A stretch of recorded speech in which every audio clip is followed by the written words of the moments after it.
এখন আমার ভাইদেরকে বলবো, এক শ্রেণী কিন্তু বর্তমানে বের হইছে, কথা বুঝছেন, বাবার দরবার আসা যাওয়া করে, বাবার ওদারি নেই, মুরিদদের তো প্রশ্নই নেই।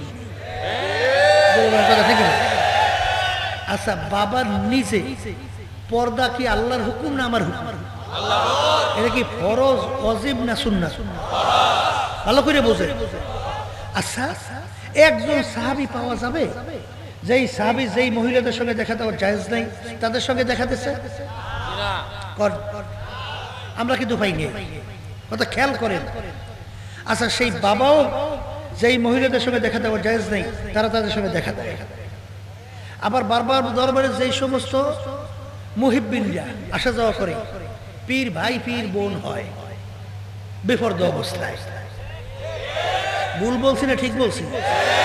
আচ্ছা, সাহাবায়ে কেরামদের ইতিহাসের বিচার দেখবেন, 1.5 থেকে 1.5 লক্ষের কাছাকাছি সাহাবায়ে কেরাম। একজন সাহাবীও নাই যে তারই এক মুষ্টির উপরে ছাড়ছে বা কামাইছে, একজন সাহাবীর ইতিহাসও নাই। আচ্ছা, একেবারে দেখবেন আপনি তালাশ করে যে সাহাবায়ে কেরামদের আমলের সঙ্গে তাদের কোনো মিল পাওয়া যায় না। এই কথা ঠিক না বেঠিক? তাই যদি মিল না পাওয়া যায়, নাজাত পাইয়া জান্নাতে যাওয়ার আশা করা যায়?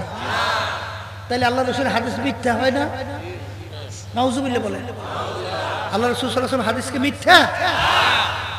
একদল বর্তমানে কিন্তু বের হয়েছে, ওই চাঁদপুরে আছে ল্যাংটা বাবার মাজার। কোন বাবার মাজার? ল্যাংটা বাবার মাজার। হাজার হাজার মানুষ সেই মাজারে দৌড়ায়, মানে যায়। একদিন ওই থানার ওসি সাহেব, তার সঙ্গে আমি দুপুরে খানা খাইতেছিলাম। তখন আমি জিজ্ঞেস করলাম, ওসি সাহেব ওখানে কি হয়? বলে, হুজুর বইলেন না। বলে, তা কি? বলে, হুজুর মানে যেটা শব্দ মনে পড়তেছে, মনকে মন গাজা। গাজা বুঝলেন? গাজার কথা শোনেন নাই? ওই যে গাজা খাইলে মাথা বিকৃত ঘটে, শোনেন নাই? আপনাদের এলাকায় প্রবাদ বাক্য আছে কিনা ছড়ানো জানি না, আমাদের এলাকায় আছে। অর্থাৎ গাজার নৌকা পাহাড় দিয়ে চলে। বুঝেন নাই কথাটা? বুঝি, নৌকা চলে পানিতে না তরে? গাজার নৌকা চলে বলে পাহাড়ে। এর অর্থ কি? অর্থাৎ গাজা খাওয়ার পরে মাথা কিনে ঠিক নেই, ব্যতিক্রম হয়ে গেছে। এইটা ওখানে চলে। আর কি চলে বলতে, হুজুর ওখানে আর যা কার্যক্রম চলে ও হুজুর ভাষায় প্রকাশ করা সম্ভব না। কথা ঠিক কিনা? এখন যদি জিজ্ঞাসা করে, ভাই এই ল্যাংটা বাবার মাজারে দৌড়ান কেন? বলে, হুজুর বইলেন না, বাবার ভিতরে মাল আছে, বাবার মধ্যে মাল আছে। ভাই কি মাল আছে? মাল যা আছে তা তো সব বেরোই এলো। এই ল্যাংটা যার কাপড় চোপড় নাই, ওর মালটা কোন জায়গায়? সব দিবাই।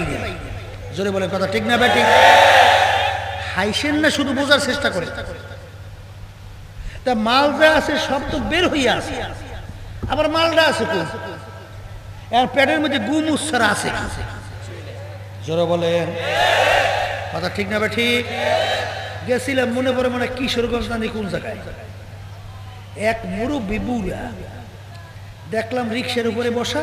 আমি গাড়ির পাশ দিয়ে যাই, গাড়ির চতুর্পাশে অনেক মহিলারা ওই রিক্সাটা ঠেলে আর ওই তার পাশে ভিড় করিয়া আছে। আমি জিজ্ঞাসা করলাম, ব্যাপার কি? করে, হুজুর বইলেন না, ওই যে বুড়া ও যদি প্রস্রাব করে এই বলে মহিলারা ভাগ করিয়া খায়।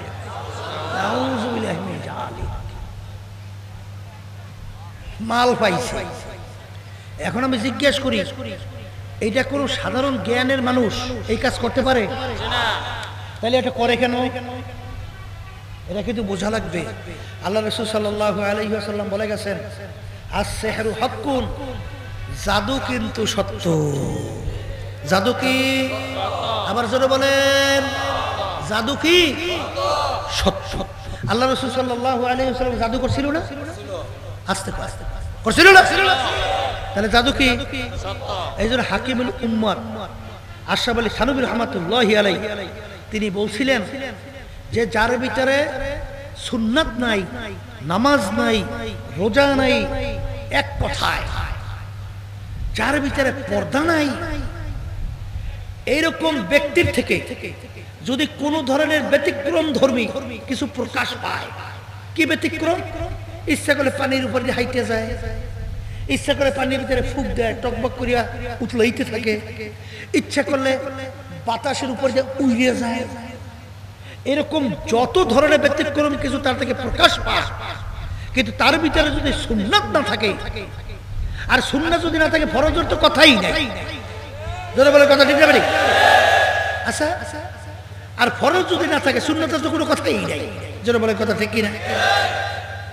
হাকিমুল উম্মত আশরাফ আলী থানভী রহমাতুল্লাহি আলাইহি বলেন তাদের চোখের নজরে পড়াও নিষেধ, কারণ চোখের নজরে পড়ার সঙ্গে সঙ্গে জাদু কইরা ফেলায়। কি কইরা ফেলায়? এই জন্য আমার বাচ্চাদেরকে বলবো, অনেকের কাছে জিজ্ঞাসা যদি করা হয় যে বাবাদের দরবারে যান, কোরআন এবং হাদিস অনুযায়ী তাদের তো আমল নাই, আপনাকে আমলের জন্য বলেও না, সেও না যে আমল করে না, তা তাদের কাছে যান কেন? বলে হুজুর বললেন না, বাবার কাছে যাওয়ার পরে আমার বাচ্চা কাচ্চা ছিল না, বাবার কাছে যাওয়ার পরে দোয়া করে দিয়েছে, আমার বাচ্চা হয়েছে। কথা ভালো করে বোঝেন। বলে যান কেন? বলে হুজুর আমি আগে গরিব মানুষ ছিলাম, বাবার দরবারে যাওয়ার পরে আমি এখন ধনী হয়ে গেছি। আচ্ছা, বলে বাবার দরবারে যান কেন? বলে হুজুর আমি অনেক অসুস্থ কেস কামারিতে ভিতরে জড়িত ছিলাম, বাবার কাছে যাওয়ার পরে এখন আমি কেস কামারি থেকে মুক্তি পাইছি, ব্যবসা বাণিজ্য সমস্যায় ছিল, এখন ব্যবসা বাণিজ্য অনেক বরকত বেরিয়ে গেছে। কথা ঠিক না? ঠিক। এখন বাবারে বানাইছে কারে? আল্লাহর যে কাজ এইটা এখন বানাইছে বাবারে। বাচ্চা দেওয়ার মালিক কেনা? মুখ খুললে কথা কয়। হ্যাঁ, পশু ভালো মন্দ করার মালিক কেনা? আচ্ছা, তাইলে এখন বানাইছে বাবাকে। কথা ঠিক না?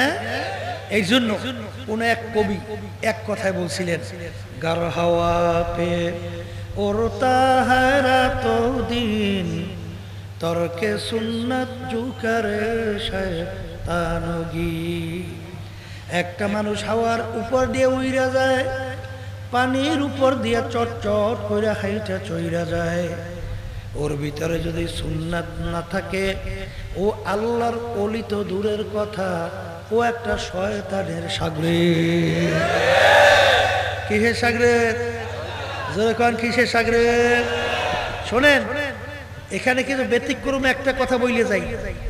এই আব্দুল কুদ্দুস গঙ্গোহী রহমাতুল্লাহি আলাইহি তার জামানার ভিতরে এক হিন্দু সাধক ছিল, সাধনা করতে করতে এমন কিছু অর্জন করছে, ইচ্ছা করলে বাতাস হয়ে যায়, অস্তিত্ব থাকে না, ইচ্ছা করলে অস্তিত্ব বিলীন, পানি হয়ে যায়, এরকম ব্যতিক্রম অনেক কিছু তার চোখের নজরে যাওয়ার সঙ্গে সঙ্গে রোগ সব ভালো হয়ে যায়। কথা ঠিক? এখন মানুষ এই অবস্থা দেখে দলে দলে সব দৌড়াইতেছে না? জোরে বলে কথা ঠিক না? এখন আব্দুল কুদ্দুস গঙ্গোহী রহমাতুল্লাহি আলাইহি দেখলেন যে মানুষ তো বেঈমান হয়ে যাইতেছে, তিনিও চলে গেলেন সাধকের ওখানে, যাইয়ে সাধককে দেখে না, লোকদেরকে জিজ্ঞাসা করে সাধক কোথায়? বলে হুজুর সাধক তো এই ঘরটার মধ্যে আছে। বলে ঘরের জানালা দরজা কোথায়? বলে হুজুর এই ঘরের কোনো জানালা দরজা নাই। সাধক ঢোকে কিভাবে? বলে হুজুর এই সুইচের মতো একটা ছিদ্র আছে না, বাতাস হইয়া ওই ছিদ্র দিয়ে ঢোকে, ছিদ্র দিয়ে বের হয়। তাই? আল্লাহর কুদরত। আব্দুল কুদ্দুস গঙ্গোহী রহমাতুল্লাহি আলাইহি তিনিও বাতাস হয়ে গেছে, বাতাস হইয়া তিনি ওই ছিদ্র দিয়ে ঢুকছে, ঢুকে সাধকের পাশে যাইয়ে বসছে। এখন সাধক তো চিন্তা করছে এ তো যেই সেই লোক হবে না, জিজ্ঞেস করে হুজুর আপনি কে? বলে আমি আব্দুল কুদ্দুস গঙ্গোহী। বলে হুজুর বুঝতে পারছি, আপনি ছাড়া এখানে কেউ আসতেও পারতো না। এখন হুজুর বলতেছে সাধক তুই সাধনা করে কি পাইছ? বলে হুজুর আমি ইচ্ছা করলে পানি হতে পারি, বাতাস হতে পারি। বলে একটু পানি হয়ে দেখাতো। সাধনার বলে পানি হয়ে গেছে, অস্তিত্ব নাই, শুধু পানি থই থই করতে। হুজুরের পকেটের রুমাল উঠাইয়া ওই পানির ভিতরে ভেজাইয়া পাশে রাখছে। সাধক অস্তিত্বে আসার পরে এখন সাধক বলতেছে হুজুর আপনি সাধনা করার পর কি পাইছেন? বলে আমিও তোর মতো পানি হইতে পারি। বলে হুজুর একটু হইয়ে দেখাবেন না? বলে দেখাবো তো, শর্ত একটা আছে। তুই যখন পানি হয়েছিলি তখন তোর পানির ভিতরে আমি রুমাল ভিজাইয়ে পাশে রাখছি, রুমালটা এই। আর যখন আমি পানি হব তখন আমার পানির ভিতরে রুমাল ভিজিয়ে রাখি। হুজুর আল্লাহর কুদরত, তিনিও অস্তিত্ব বিলীন পানি থই থই করে। সাধক রুমাল দিয়ে পানি ভিজিয়ে পাশে রাখছে। অস্তিত্ব আসার পরে হুজুর বলতেছেন সাধক তোর রুমাল কোনটা? এইটা। আমার রুমাল কোনটা? এইটা। বলে তোর রুমালটা একটু ঘেরান নিয়ে দেখতো। ঘেরান নিয়ে দেখে এর সে দুর্গন্ধ দুনিয়াতে নজির পাওয়া যায় না। আমার রুমালটা ঘেরান নিয়ে দেখে এত সুঘ্রাণ, তাও দ্বিতীয় দুনিয়াতে নমুনা পাওয়া যায় না। বলে হুজুর ব্যাপার তো কিছু বুঝলাম না। বলে ব্যাপার এতটুকুই। বলে তা কি? বলে কেউ যদি আল্লাহর পথে সাধনা করে আল্লাহ রাব্বুল আলামিন ব্যতিক্রম অনেক জিনিস আল্লাহ তাকে দুনিয়ার ভিতরে দান করে। আল্লাহ যদি কবুল করে এই অবস্থায় যদি আমি দুনিয়া থেকে ঈমান নিয়ে যেতে পারি, আমার শেষ পরিণাম হলো এই সুগন্ধি জায়গা বেহেশত। তার প্রমাণ হলো আমার এই সুগন্ধি যুক্ত রুমাল। আর শয়তানের পথে কেউ যদি দুনিয়াতে সাধনা করে সেও দুনিয়াতে ব্যতিক্রম অনেক কিছু অর্জন করতে পারে, কিন্তু তার পরিণাম জায়গা হলো দুর্গন্ধ জায়গা জাহান্নাম। তার বাস্তব প্রমাণ হলো তোর দুর্গন্ধ জায়গা রুমাল। এই ফেরাউন মাওলার সঙ্গে কান্দাকাটি করছিল না? ফেরাউনের কথায় নীল দরে ফেলে ভাটা জ্বর হয় নাই? কথা কয় না? হয় নাই? বাড়ির দরজায় একটা গাছ ছিল, যে কোনো রোগের নিয়ত করে খাওয়ার সঙ্গে রোগ ভালো হয়ে যেত না? আস্তে আস্তে কি হইতো না? তাহলে ফেরাউন বিরাট আল্লাহর ওলি না? আস্তে পায় বলে কি নীল দরিয়ার পানি ভাটা জোয়ার হয়। যদি নীল দরিয়া পাশে যাই বলে নীল দরিয়া পানি জোয়ার হয়, জোয়ার ভাটি ভাটি বিরাট ব্যাপার স্যাপার না? কথা কয় না? এই জন্য আমার বাজানদেরকে বলবো, পর্দা আলে মা বোন যারা শুনতেছেন, এই মুসা আলাইহিস সালামের ঘটনা শুনছেন না? 70,000 জাদুঘর পাট পাকাই বেকাই ছাড়িয়ে দিত, বাঘ হয়ে যাইত, সিংহ হয়ে যাইত। কি কথা ঠিক না? ঠিক। কিন্তু আল্লাহ রাব্বুল আলামিন মুসা আলাইহিস সালামকে বলছিল না, হে মুসা তোর ডান হাতে কি? বলে মালিক লাঠি দে, লাঠি মাঠে ছাইড়া। যেই মাটি ছাড়িয়ে দিয়েছে কয়েকটা কই দিয়েই বিরাট সাপ হয়ে গেছে। এক গ্রাসে ওই সমস্ত জাদুঘরের জাদি এক গ্রাসে সব ডুবগুলি খাই বলে। আমাদের এই তরিকার মুরব্বী এই আল্লামা মঈনুদ্দিন চিশতি রহমাতুল্লাহি আলাইহি ঘটনা শুনছেন না? এই তার একার হাতে প্রায় 70 না জানি কত হাজার বিজাতি মুসলমান হয়েছে। কারণ কি জানেন? ওই ইতিহাস পড়িয়ে দেখিয়ে ওদের জাদু চালাইছে, আকাশ দিয়ে উড়িয়ে আসছে। আর আল্লামা চিশতি রহমাতুল্লাহি আলাইহি আসছে তার খরম ছাড়িয়ে দিচ্ছে, পরে ফিডেই নামাইছে। যাই হোক, ওদিকে আলোচনায় আমি যাব না। আমি মূল কথা বলতে চাইছি, সংক্ষেপ কথা হলো এতটুকু যে খবরদার বাজার, আল্লাহ এবং আল্লাহর রসুল যে কথা বলে গেছে, আল্লাহ তার রসুলকে পাঠিয়ে যে কথা আমাদেরকে শুনাইছেন, এর বাইরে বেহেশতের রাস্তা আছে? একটু জোরে বলেন, আছে আছে আছে? যদি নাই থাকে তাহলে আমার বাজানদেরকে বলবো পা বাড়াতে হবে খুব সতর্ক অবস্থা। মন চাইলেই যেদিকে সেদিকে চলা যেরকম যাবে। বলছিল আল্লাহ রসুল বলছেন আমার উম্মতের দল কয়টা? একটু মুখস্থ করিয়া যান, বলেন 73। কয়টা? এর ভিতরে ধ্বংসপ্রাপ্ত জাহান্নামী কয় দল? কয়টা দল নাজাত পেয়ে জান্নাতে যাবে? সেই দলটা কোন দল বলছেন তো? আল্লাহ রসুল বলছেন আমি এবং আমার সাহাবারা যে নিয়ম নীতি আদর্শ সূরা সিরাত আকীদায় আছি, যারা এই নিয়মে থাকবে তারাই যাবে। এই কথা যে আমি শুনাইলাম, এখন আমার বাজানদেরকে বলবো আপনার কবরে আমি যাবো না আপনি যাবেন? কথা, আপনার কবর কি পীর যাবেন আপনি যাবেন? আপনার কবর কি আপনার দল যাবে না নেতা নেত্রী যাবে না আপনি যাইবেন? এই কথা বললেন। আপনার কবর কি আপনার বন্ধু বান্ধব যাবেন আপনি যাবেন? তাহলে যদি জানি কবরের প্রশ্নের উত্তর দেবে কে? আপনার পীর দেবেন আপনি দেবেন? আপনার বাবা দেবেন আপনি দেবেন? আপনার দল দেবে না দলের নেতা নেত্রী দেবে? কে দেবে? আচ্ছা, কবরে কোনো পীর বা কোনো দল বংশের পরিচয় লাভ কোনো আছে? জোরে কোন আছে? কবরে প্রশ্ন কয়টা? প্রথম নম্বর মান রব্বুকা, দ্বিতীয় নম্বর প্রশ্ন আমা দীনুকা, তৃতীয় নম্বর প্রশ্ন আমার নাবিয়ুকা। এক কবরের যাত্রীরা এই তিন প্রশ্নের মধ্যে কোথায় কিন্তু পাওয়া যায় নাই তুমি চরমনাইয়ের লোক কিনা, তুমি চরমনাইয়ের মুরিদ কিনা, তুমি সারসিনার কিনা, তুমি জোনপুর কিনা, তুমি ফুরফুরা কিনা, তুমি আটরশি না রাজারবাগ না দেওয়ানবাগ না মাইজবান্ডার, না তুমি সুরেশ্বর না চন্দ্রপাড়া, না তুমি আওয়ামী লীগ, না তুমি বিএনপি না জাতীয় পার্টি, না তুমি জামাতের লোক, না তুমি কোন দলের লোক, কোন বংশের লোক, শিক্ষিত না অশিক্ষিত, এই পরিচয় কি তিন প্রশ্নের মধ্যে আছে? সবাই মুখ খুলে বলেন আছে। যদি নাই থাকে সংক্ষেপে পাশে আমার বাজানদেরকে বলবো সব সময় ওই কথা মনে রাখেন, আল্লাহ রাসূল সাল্লাল্লাহু আলাইহি ওয়াসাল্লাম দুনিয়ায় থাকা অবস্থায় তার কলিজার টুকরা সন্তান ফাতেমা রাদিয়াল্লাহু তাআলা আনহা তাকে ইঙ্গিত করে বলছিলেন, ইয়া ফাতেমা তুনকিজি নাফসাকে মিনান নার, ও ফাতেমা রে, দুনিয়া থাকা অবস্থায় নিজে আমল করো, জাহান্নামের আগুন থেকে বাঁচো। ও ফাতেমা, এরপরেও অন্ধকার কবরে যাইয়া শো।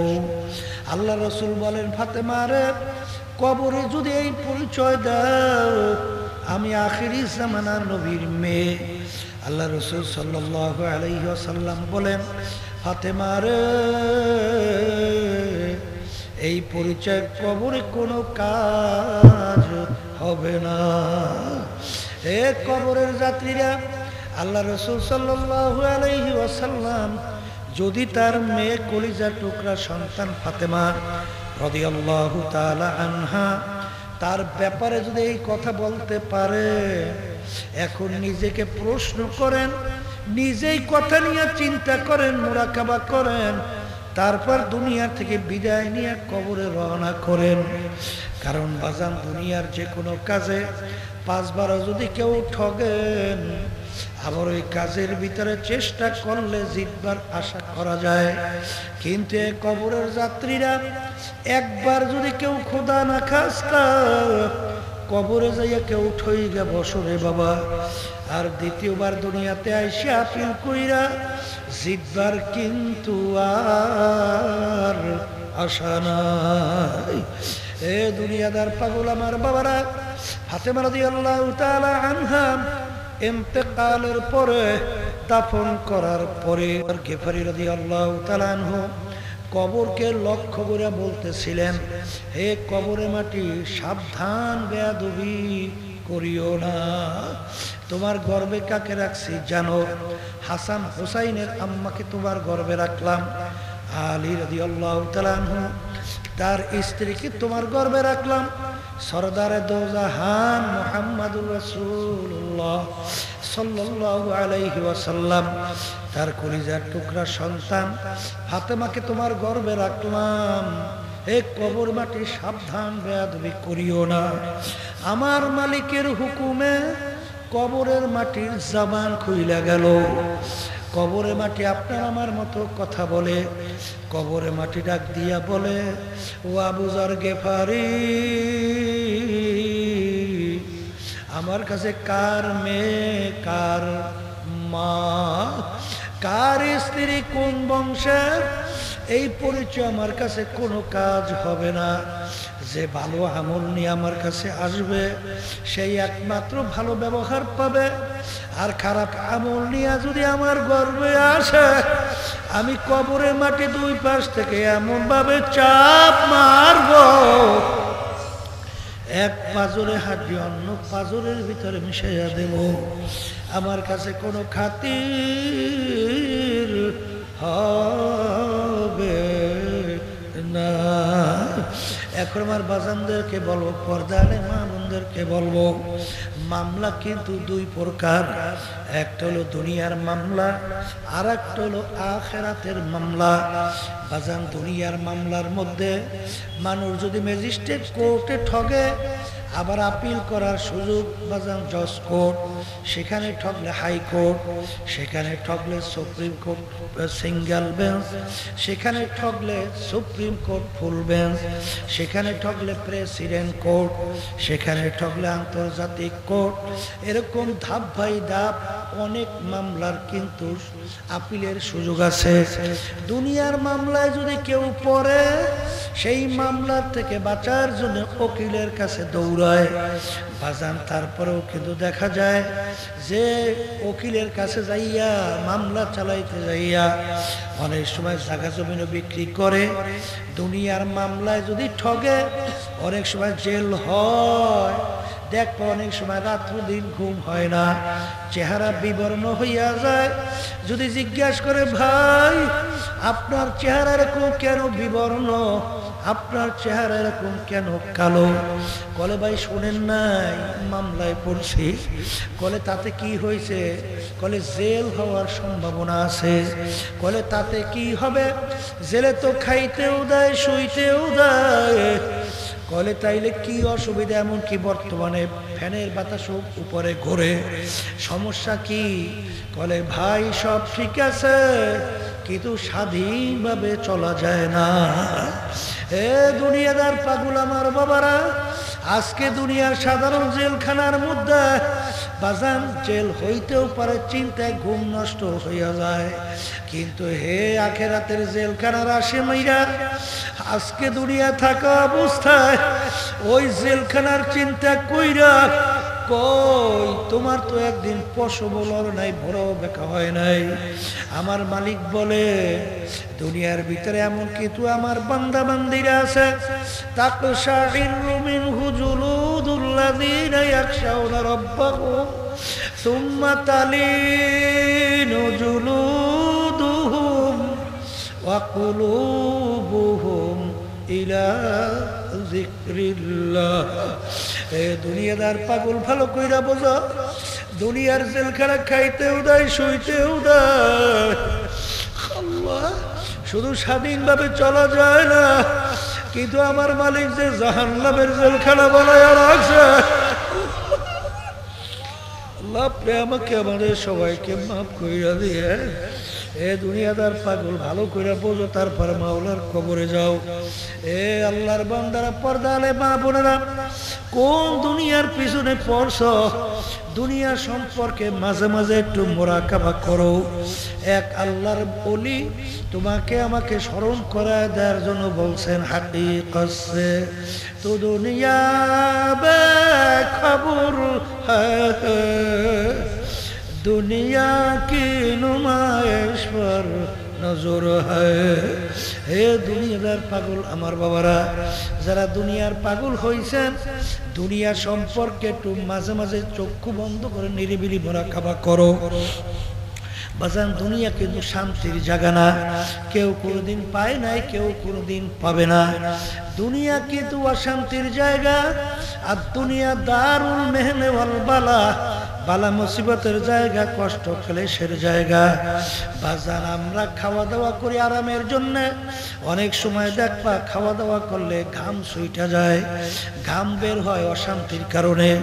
খাইলাম শান্তির জন্য, সেখানেও কিন্তু অশান্তি। মানুষ ঘুমায় আরামের জন্য, কিন্তু যখন ঘুম থেকে ওঠে দেখে এই সাইড ব্যথা হয়ে গেল, শরীর মেজমাজ করে, ভালো লাগে না, মেজাজ অনেক সময় খারাপ থাকে। ঘুমাইলাম শান্তির জন্য, সেখানেও কিন্তু অশান্তি। কিন্তু আমার বাজানদেরকে বলবো, যদি শান্তি চাও আমার মালিকের কাছে ফেরদাউস বেহেশতের শান্তি চাও, কারণ যে শান্তির ভিতরে শুধু শান্তি অশান্তির বলতে আর কিছু নাই। এই জন্য আমার ভাইদেরকে বলবো, পর্দার মা বোনদেরকে বলবো, আমি আপনাদের সামনে প্রথম কোরআনুল কারীম থেকে আয়াত শরীফ তেলাওয়াত করছিলাম।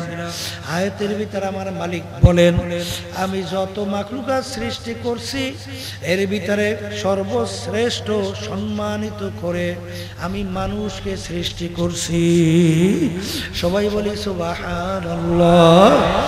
এ আল্লাহর বান্দারা, পর্দার মা বোনেরা, ওয়ালাকাদ কাররামনা বনি আদম, মানুষ ফেরেশতার চেয়েও সম্মানিত।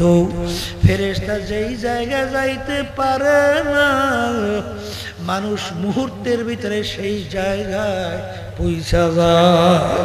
বাজান মুসা আলাইহিস সালাম রওনা করছেন। আল্লামা রুমি রহমাতুল্লাহি আলাইহি মস্তবি শরীফের কিতাবের ভিতরে ঘটনা আনছেন। মুসা আলাইহিস সালাম রওনা করলেন, দেখেন গাছের গোড়ায় বসে এক রাখাল বইসে বইসে বলতেছে, আমার মালিক, তোমাকে যদি আমি পাই, বিভিন্ন কায়দায় কায়দায় কথা বলতেছে, তোমাকে আমি খাওয়াইয়া দিতাম, চুল আশ্রয় দিতাম, বিভিন্ন আদর যত্ন করতাম। নবীর কানে যখন পৌঁছলো, নবী ধমক দিয়া বলে, হে বোকা, হে বোকা, তুই কেন শিরক করলি? আমার মালিক কি তোর আমার মতো খায় নাকি? আমার মালিক কি তোর আমার মতো সাইকেল সুরাত নাকি? তুই কেন আমাদের সঙ্গে এরকম সুরাতে তুই কেন এরকম সাদৃশ্য করলি? ওই রাখালের খেয়াল ভেঙে গেল।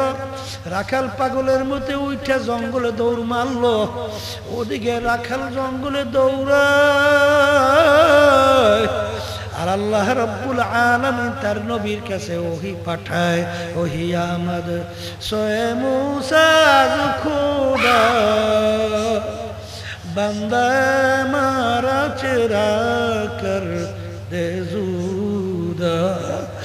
আল্লাহ রাব্বুল আলামিন, হে জামানার নবী মুসা, তোমাকে আমি দুনিয়াতে পাঠাইলাম আমার পথ ভোলা বান্দা বান্দীদেরকে আমার সঙ্গে জোড়াইয়া দেওয়ার জন্য। আমার সঙ্গে জোড়ানো বান্দাকে আমার থেকে কেন পৃথক করল? শোনার পরে নবী চিন্তা করলেন, ব্যাপার কি? এই রাখালের সঙ্গে আমার মালিকের এত গভীর কি সম্পর্ক? আল্লাহ! নবী তালাশ করে রাখাল কোথায়, দেখে জঙ্গলের ভিতরে রাখাল চিল্লায় আল্লাহ আল্লাহ কইয়া ডাকে। নবী ডাক দিয়ে বলে, রাখাল, যেই কথা তুই বলছিলি ওই কথাগুলো মালিক বড় পছন্দ করছে, আবার একটু বল। রাখাল বলে, হে আমার নবী, ওই কথাগুলো যদি এখন আমি বলি আসলে আমি মুশরিক হইয়া যাব। কিন্তু আমার নবী, যখন আপনি আমাকে বাধা দিয়েছেন তখন আমি মানজে সদরা মুনতাহা গুজাশতা সদা হাজারা সাল চাজু গোশতে। হে আমার নবী, আপনি যখন আমার বাধা দিছেন তখন আমি আমার মাওলা সিদরাতুল মুনতাহা পার হইয়া আমার মাওলার সঙ্গে দেখা করব। এই অবস্থায় আপনি আমাকে বাধা দিয়েছেন। হুজুর, এই অবস্থা দেখুন আর আমার নাই। বাজান, এগুলো কিন্তু বুঝবার জিনিস, বোঝাবার জিনিস না। এ আলিম ওমর ফারুক রাদিয়াল্লাহু তাআলা আনহু মসজিদে নববীর ভিতরে খুতবা দিতেছেন। হঠাৎ খুতবার ভিতরে বলতেছেন, সারিয়া পাহাড়ের দিকে তাকাও। বাজান, সারিয়া রাদিয়াল্লাহু তাআলা আনহু 200 থেকে 250 কিলোমিটার দূরে তিনি যুদ্ধের ময়দানে যুদ্ধ করতেছেন। আমিরুল মুমিনিন বলেন, সারিয়া পাহাড়ের দিকে তাকাও। নামাজ শেষে জিজ্ঞাসা করে, আমির, আপনি এরকম খুতবার ভিতরে সারিয়াকে বললেন পাহাড়ের দিকে তাকাও। আমি ওমর ফারুক রাদিয়াল্লাহু তাআলা আনহু বলেন, আমি দেখতেছিলাম সারিয়া তার দরবার লইয়া যুদ্ধ করে, পিছনে পাহাড়ের দিকে সারিয়ার কোনো খেয়াল নাই। শত্রুরা পিছন থেকে গোপনে প্রস্তুতি নিয়ে তাদের আক্রমণ করার জন্য তৈরি হইতেছে। তখন আমি তাকে বইলা দিলাম, সারিয়া পাহাড়ের দিকে তাকাও। বাজান, সারিয়া রাদিয়াল্লাহু তাআলা আনহু দলবল সহ বিজয় লাভ করলেন। তিনি যখন আসলেন কিছু সাহাবায়ে কেরাম কিছু মুসলমান সামনে অগ্রসর হইয়া সারিয়া রাদিয়াল্লাহু তাআলা জিজ্ঞাসা করে, ভাই সারিয়া, জুমার দিন আমিরের কোনো তুমি হুকুম শুনছো কিনা? বলে হ্যাঁ শুনছি। আমাকে বলছেন আমির সারিয়া পাহাড়ের দিকে তাকাও, যদি আমিরের হুকুম না পেতাম হয়তোবা আমাদেরকে আক্রমণ করে হয়তোবা ধ্বংস করে ফেলতে পারত। আমিরের নির্দেশ পাওয়ার কারণে আল্লাহর ফজলে আমরা আক্রমণ থেকে বাঁচতে পারছি, তাদের উপরে ঝাঁপাইয়া পড়তে পারছি। এ কবরের যাত্রীরা, আল্লাহর বান্দারা, পর্দার আড়ালের মা বোনেরা, এগুলা কিন্তু বুঝবার জিনিস, এগুলা কিন্তু বোঝাবার জিনিস না। সাহাবায়ে কিরামদের জামাত যখন এক এলাকায় দাওয়াত দেওয়ার জন্য গেল, বাজান এলাকার লোক এত খারাপ ছিল, তাদের এত বুখারী শরীফে হাদিসের ঘটনা দেখো বাজান, যখন এলাকার লোক এত খারাপ, তাদের কথা তো শুনলই না, বরং শুধু বসার জায়গাও দেয় নাই। এখন সাহাবায়ে কেরাম কোথায় থাকবে? আমির বলতেছে রাত্রে আমরা জঙ্গলের ভিতরে রাত্রি যাপন করব। যখন জঙ্গলের ভিতরে ঢুকলে তখন ওই এলাকার লোকেরা বলে, আগে শুনছি মুসলমান পাগলের দল, আসলেই তো পাগল, কারণ এই জঙ্গলের ভিতরে হিংস্র বা হিংস্র জানোয়ার, ওরা যখন ঢুকবে ওদেরকে সব খাইয়া সাফ কইরা ফেলবে। বাজান পইরা দেখো হাদিসের ঘটনা, সাহাবায়ে কেরাম যখন জঙ্গলের ভিতরে ঢুকলেন, ঢুইকা দলের আমির জংলা পশু পাখিকে লক্ষ্য করিয়া বক্তব্য দিতেছে, হে জংলা পশু পাখিরা,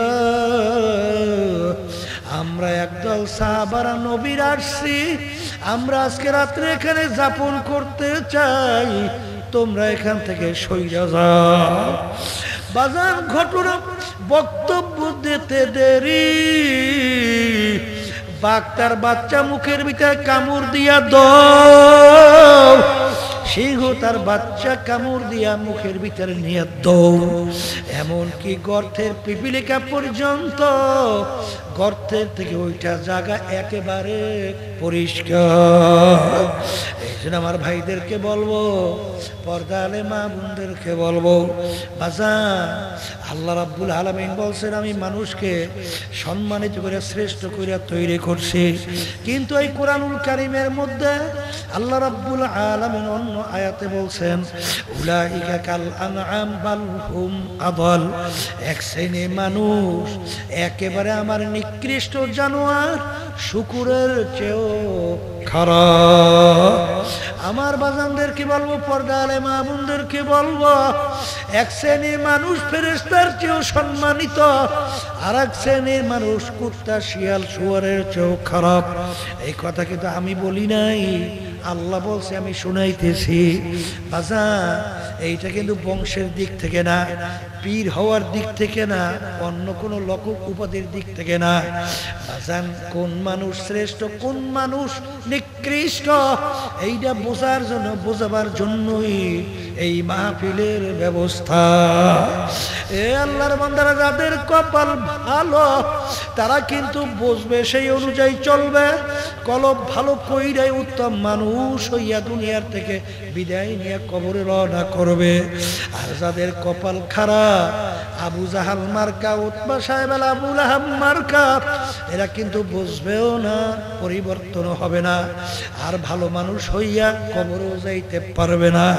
এই জন্য আমার বাজানদেরকে বলবো, আসলে বাজান মানুষ কাকে বলে, ভালো মানুষ কাকে বলে?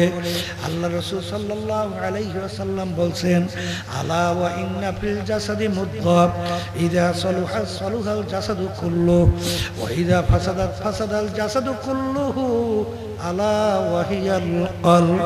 আল্লাহ রাসূল বলেন, প্রত্যেকটা মানুষের মধ্যে আল্লাহ রাব্বুল আলামিন একটা স্পেশাল গোশতের টুকরা দান করছে।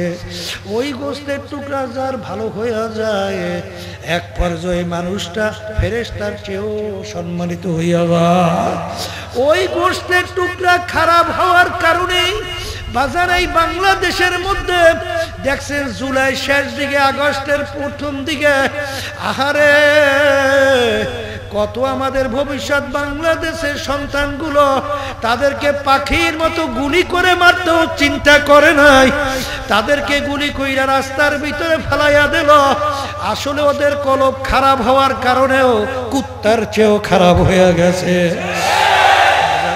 বলবো ওদের কলব খারাপ হওয়ার কারণেই আমার রিক্সাওয়ালা বাজানা রাস্তায় রিক্সা চালায়, তাদের মাথার ঘাম টপ টপ করে পড়তে থাকে। এই রিক্সার উপরে ভ্যাট ট্যাক্সের টাকা বাজান সরকারি ফান্ডে জমা হয়, আর ওরা ক্ষমতার চেয়ারে বৈশা লক্ষ লক্ষ কোটি কোটি টাকা বিদেশে পাচার করিয়া বেগম পাড়া তৈরি করে। বাজান চিত্ত বিনোদন খারাপ কাজের ভিতরে লিপ্ত হয়। বাজান ওই কলব খারাপ হওয়ার কারণে মিথ্যা বলতে দ্বিধা করে না, কলব খারাপ হওয়ার কারণে জুলুম করতে চিন্তা করে না। কিন্তু বাজান যাদের কলব ভালো হইয়া যায়,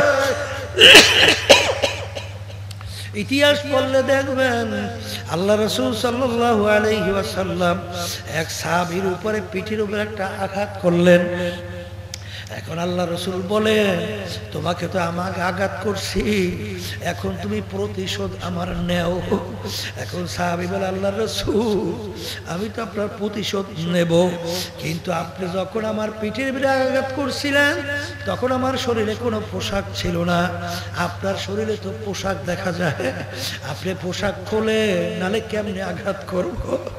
আমিরুল মুমিনিন আল্লাহু আকবার, আল্লাহু আকবার, সরদার দো জাহান মুহাম্মাদুর রাসূলুল্লাহ সাল্লাল্লাহু আলাইহি ওয়াসাল্লাম যখন পিঠের কামিজ পোশাক উঠাইলেন, খতম নবুয়তের সিলের মোহরের উপরে সাহাবী একটা চুমা দিয়া লাফার বলে, আল্লাহর রাসূল আমার বড় শখ ছিল আপনার খতম নবুয়তের উপরে চুমা দেব। আল্লাহ বাজান সাহাবায়ে কেরামদের ইতিহাস পড়িয়া দেখো, তারপর দুনিয়া থেকে বিদায় নিয়ে কবরে রওনা করো। কারণ বাজার তারাও ছিল মানুষ, আর এই জালেমরা মানুষ হত্যা করে, গুম করে, খুন করে, এগুলা তো মানুষ না, এগুলা মানুষের সুরাতে কুত্তার চেয়েও খারাপ। বাজারে কারণ কি? কারণ হলো কলম নষ্ট হওয়ার কারণে। যার কলম ভালো হইয়া যায় সেই মানুষ কোনোদিন অবিচার করতে পারে না, কোনোদিন মানুষের মাল লুট করতে পারে না, সে কোনোদিন মানুষের উপরে জুলুম করতে পারে না। হত্যা তো দূরের কথা, কথা দিয়া কষ্ট দিতে পারে না। এই জন্য আমার বাজানদেরকে বলবো, যদি ভালো মানুষ দুনিয়াতে হইতে চাও, আখিরাতে মুক্তি পেতে চাও, ওই কলব নামক গোশতের টুকরা ভালো করে কবরে যাওয়া লাগবে। কারণ বাজান ওমর ফারুক রাদিয়াল্লাহু তাআলা আনহু তার ইতিহাস পড়লে দেখবেন কাফেরদের ভিতরে খুব জঘন্য একজন ব্যক্তিত্ব ছিল। আল্লাহর রাসূলকে কতল করার জন্য নাউজুবিল্লাহ তরবারি নিয়ে রওনা করছিল। বাজান কত বড় খারাপ হইলে আল্লাহ রাসূলকে কতল করার জন্য রওনা করলো। যখন ওই গোশত নামক কলব ভালো হইয়া গেল, ওই তরবারি নিয়েই বাজান আল্লাহর হাবিবকে যাও প্রথম দিনের স্লোগান দিয়া রাস্তায় নামছিল। বাজান তার চক্ষু কোনো পরিবর্তন হয় নাই, হাতের কোনো পরিবর্তন হয় নাই, অঙ্গ কোনো প্রত্যঙ্গের পরিবর্তন হয় নাই।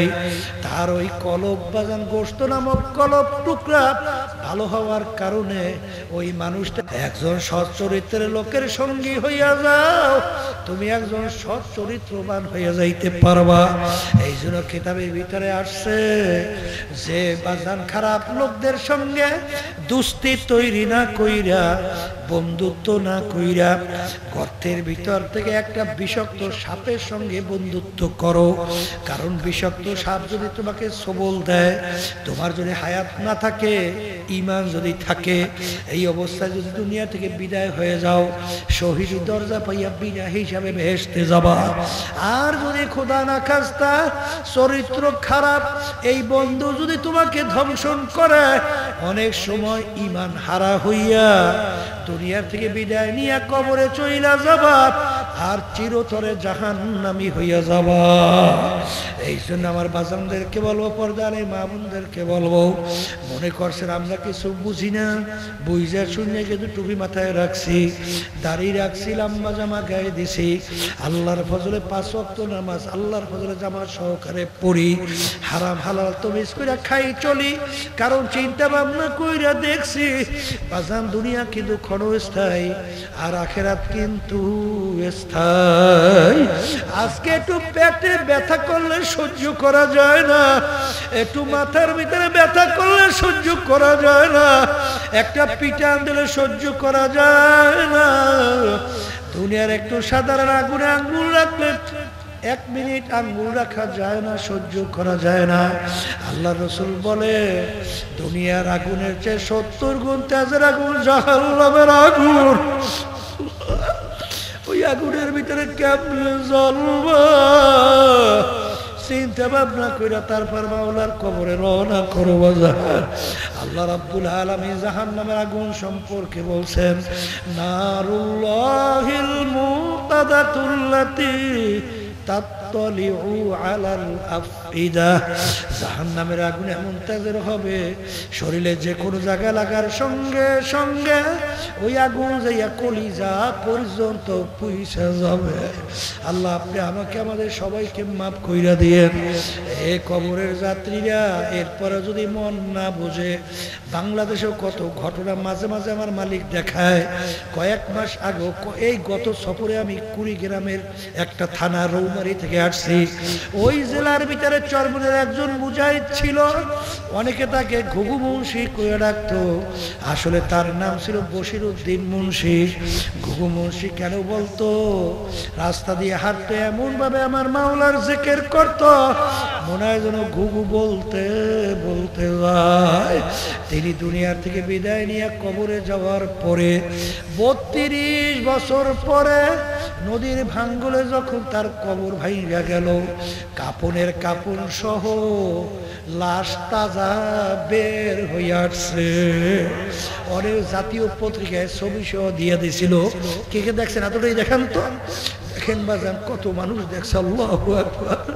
বাজান 32 বছর পরে কাপনের কাপড়টারও কিছু হয় না। মার্কিন একটা কাপড় মাটির সঙ্গে লাইগা রইছে, 32 বছর পর্যন্ত কাপড়েরও কিছু হয় নাই।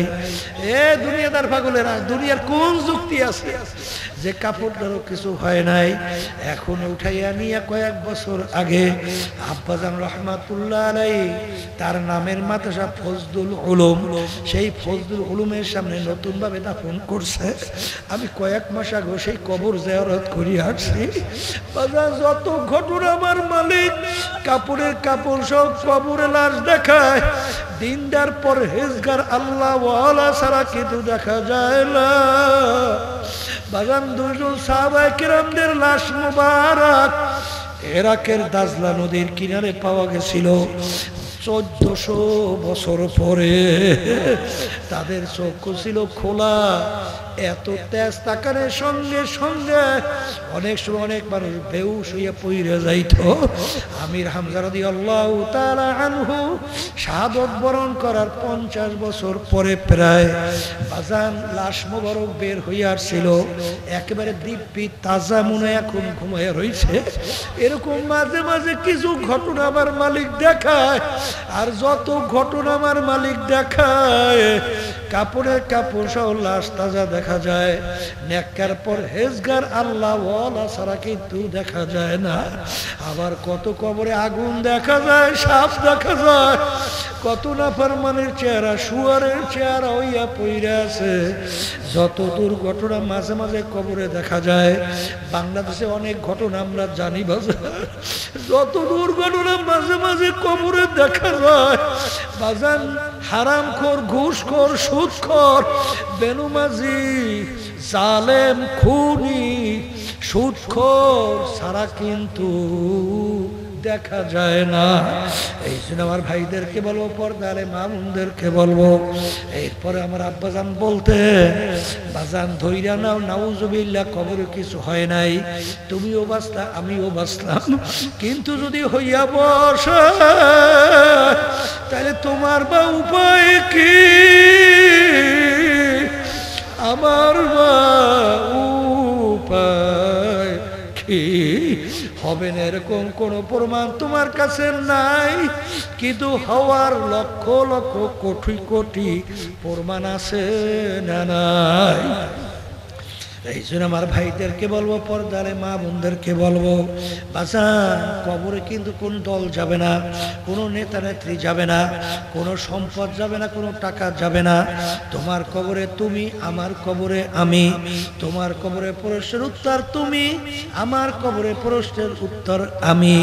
যারা নাকি দুনিয়ার সম্মানের পিছনে পইরা, সম্পদের পিছনে পইরা, ক্ষমতার পিছনে পইরা, যারাকে সরাকে ধরা জ্ঞান না কইরা দুনিয়ামুখী বিভিন্ন, আল্লাহু আকবার, আল্লাহ মাফ করে দেন, দুনিয়ামুখী মানব রচিত তন্ত্র মন্ত্রের পিছনে পইরা যারা আল্লাহর হুকুমের বিরুদ্ধাচরণ করছো, আমি সেই বাজানদেরকে বলো, পর্দারে মা বোনদেরকে শুনে রাইখা যাই, মানবেন কিনা তা তো জানি না। আমার মালিক ওই সত্য কালামের মিটারে বলছেন, ইয়াউমা নাদউ কুল্লা উনাসিন বিইমামিহিম, কিয়ামতের ময়দানে আমার মালিক প্রত্যেকটা মানুষকে তার দলের নেতা নেত্রীর সঙ্গে ডাকবে। ডাইকে আমার মালিক বলবেন, তোর দলের নেতা নেত্রী যেদিকে যায় ওদের পিছনে পিছনে সেই দিকে চইলা যা। এক কথায় যার তোমার নেতা নেত্রী যেখানে জায়গা, আমার মালিক বলছেন সেখানে তোরও জায়গা। এই জন্য আমার ভাইজান বাজানদেরকে বলো, পর্দার মা বোনদেরকে বলবো, বাজান কাল ক্ষেপণ না কইরা, দুনিয়ার যে কোনো কাজের ভিতরে তারিখ থাকে, সময় থাকে, নির্ধারণ করা থাকে। তোমার আমার হায়াতের কোনো সময়ও নাই, তারিখও নাই, কখন কোন সময় কার ডাক আসবে তোমারও জানা নাই, আমারও কিন্তু জানা নাই। এই জন্য আমার ভাইদেরকে বলবো, বাজান ৭২ দল ধ্বংসপ্রাপ্ত, এক দল নাজাত পেয়ে জান্নাতি, মা আনা আলাইহি ওয়া আসহাবি। এইভাবে নিজের জীবনকে গঠন করো, মালিকের কাছে সাহায্য চাও, আর মালিকের কাছে যদি চাওয়ার মতো চাইতে পারো, আমার মালিক তোমার আমার জন্য সোজা রাস্তা পরিষ্কার কইরা দিবেন। আল্লাহুম্মা আমিন। এই ঘরের মেয়ে লোকের হাত উঠাও, গুনার কথা মনে করো, দুই চোখের পানি ফালাও, আমার মালিকের দরবারে কান্দ আর মাপ চাও। যদি কান্না না আসে মনকে বুঝাও, ওরে মন, একদিন এই ঘরের দরজা দিয়া নতুন বউ হইয়া উঠছিল রে মন, কত মেয়ে লোকে শরবত খাওয়াইল, কত মেয়ে লোকে বাতাস করলো, আবার এমন একটা দিন আসবে এই ঘরের দরজা দিয়া মরা লাশ হইয়া বের হওয়া। ছেলে কানবে মামা করে, মেয়ে কানবে মামা করে, জবাব তো আর দিবা না। আল্লাহ আপনার এই মাঠের দিকে চাইয়া দেখে, আপনার বান্দারা সমস্ত কাজকর্ম ফালাইয়া এত রাত্র পর্যন্ত পাগলের মতো শুইটা, আল্লাহ